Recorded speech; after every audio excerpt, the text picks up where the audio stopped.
नमस्कार, आप देख रहे हैं पुलिस प्रतिज्ञा न्यूज और मैं हूं आपके साथ ज्योतिका। आइए रुक करते हैं खबर की ओर।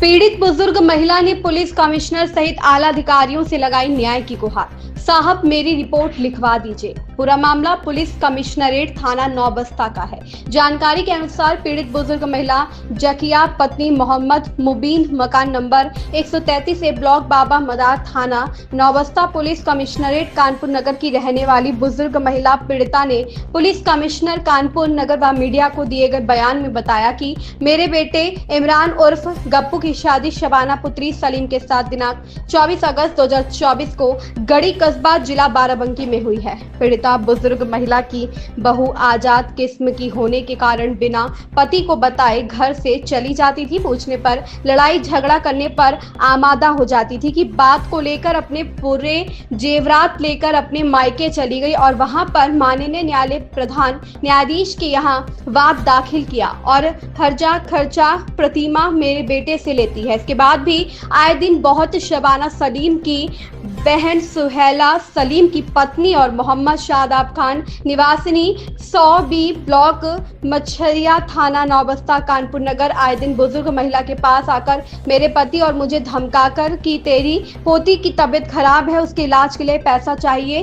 कभी 2000 कभी 5000 ली जाती है। ना देने पर गाली गलौज जान से मार देने की धमकी देती है। बुजुर्ग महिला उसका पति कर्ज उधार लेकर कई बार रुपए दे चुके हैं। दिनांक 29 जून 2025 को दोपहर 1:30 बजे दिन में सुहेला सलीम पत्नी मोहम्मद शादाब खान निवासी 100B ब्लॉक मछरिया अपने 2 अज्ञात साथी के साथ हैं और कहा कि तेरे पोते की तबीयत ठीक नहीं है। शबाना सलीम ने कहा कि उसकी दादी से कहो कि इलाज के लिए 20,000 रुपए दे। बुजुर्ग महिला ने कहा कि मैं कहां से इंतजाम करूं, मैं खुद परेशान हूं, मेरे सोहर भी गंभीर बीमारी से जूझ रहे हैं। इतना सुनकर सुहेला सलीम ने पीड़िता का बाल पकड़ गंदी गंदी गालियां देते हुए जान से मार देने की धमकी और मकान पर कब्जा कर लेने की धमकी देकर चले गए। प्राथमिक आशंका है कि उपरोक्त लोग मेरे बेटे इमरान और पति और मेरी हत्या करके मेरे मकान पर कब्जा कर सकते हैं। ऐसी स्थिति बुजुर्ग पीड़ित महिला ने पुलिस प्रशासन से न्याय की गुहार लगाते हुए आरोपियों के खिलाफ मुकदमा दर्ज करने की मांग की है। कानपुर से ब्यूरो चीफ मोहम्मद दानिश की रिपोर्ट। क्या नाम है आपका? जकिया। क्या मामला है आप? शबाना हमारी बहू थी, सतरी की बहू भी थी और भांजी भी थी, बहन की लड़की भी थी। हमने शादी कर ली थी कि परेशान उनको देखते थे। वो यहाँ आई, रहने लगी, 2-1 महीने से सुकून से रही। फिर उन्होंने अपना वही चक्कर जला लिया कि बग़ैर बताए कहीं चली जाती, 2-2 3-3 घंटे ना आते। कभी इमरान उनके हस्बैंड घर आते तो देखते बीवी गायब है, तो पूछती तो हम लोग कहते कहीं गई होंगी, आ जाएंगी। या उनकी हरकतें चालू रहीं। अभी जब हद से ज़्यादा उनकी हरकतें बढ़ गई तो मियाँ बीवी में लड़ाई झगड़ा होने लगा।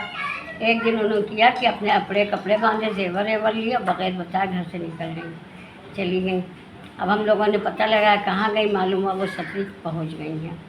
फिर वो सतरी से हम लोग लेने गए तो आई नहीं, कहने लगी हम नहीं जाएंगे। हम लोग बहुत बार लेने गए मगर जब भी वो नहीं आई हम लोगों के बताने से। इमरान जाया करते थे, उनका बेटा था, उसकी मोहब्बत में मगर फिर क्या हुआ? फिर अब वो जब देखो तब हम लोगों ने वहाँ पे इनको जहाँ पे मुकदमा था मेंटेनेंस में, इनको 30,000 एक दिए, 10,000 दिए, कम से कम 70,000 इनको दे चुके हैं। और फिर कभी सोहेला आती हैं, सोहेला भेज देती थी कि हम जाओ पैसे लेके आओ उन लोगों से कि उनका। सोहेला कौन है? सोहेला उनकी बहन है बड़ी। कहाँ पर रहती हैं? पड़ोसी में रहती हैं। हम लोगों ने उसकी भी शादी कराई है, पड़ोसी में रहती हैं। क्या कहती हैं आपसे सोहेला? सोहेला कहती हैं कि हमको पैसा लाओ, शबाना ने मंगवाया है, भैया की तबीयत ख़राब है, हमको पैसा लाओ। कभी 5,000 कभी 10,000 जो मांगती हैं। जब आती हम लोग दे देते हैं। फिर हम लोग वहाँ भी इमरान गाड़ी चलाते हैं, ई रिक्शा, कोई वो तो है नहीं, हमको भी आँखों से नहीं दिखता, हमारे हस्बैंड भी बीमार रहते हैं। अभी आपके साथ घटना क्या हुई है? अभी 29 जून को 29 जून को ये 2006 को आई थी सोहेला। कहने लगी शबाना ने फ़ोन करा है कि जाओ पैसे लेके आओ उनसे, हमें ज़रूरत है। तो हमने कहा हमारे पास पैसे तो है नहीं भाई, हम कहाँ तक देते रहेंगे, यहाँ भी दें वहाँ भी दें, हम कहाँ पैसे देंगे। तो सोहेला ने फिर हमको बाल पकड़ के हमको खींचा, फिर हमको गाली देने लगी।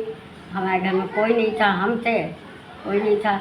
फिर कहने लगी हम तुमको भी मरवा देंगे, तुम्हारे लड़के को, तुम्हारे आदमी को भी, सबको ख़त्म करवा देंगे अगर जो तुम कायदे से तुम्हारे घर पे हम कब्जा कर लेंगे, तुम्हारा वो भी पोता है, कब्जा पूरा कर लेंगे, हम ही लोगों का हो जाएगा। आप कानपुर कमिश्नर उत्तर प्रदेश मुखिया योगी आदित्यनाथ जी से क्या मांग करना चाहती हैं? हम उनसे बस यही हाथ जोड़ के प्रार्थना करते हैं कि वो मेरी सुने, मेरा सहयोग करें, ये हमारी परेशानी से हमको ख़त्म हमारी परेशानी का। इस खबर में बस इतना ही। बने रहिए पुलिस प्रतिज्ञा न्यूज के साथ।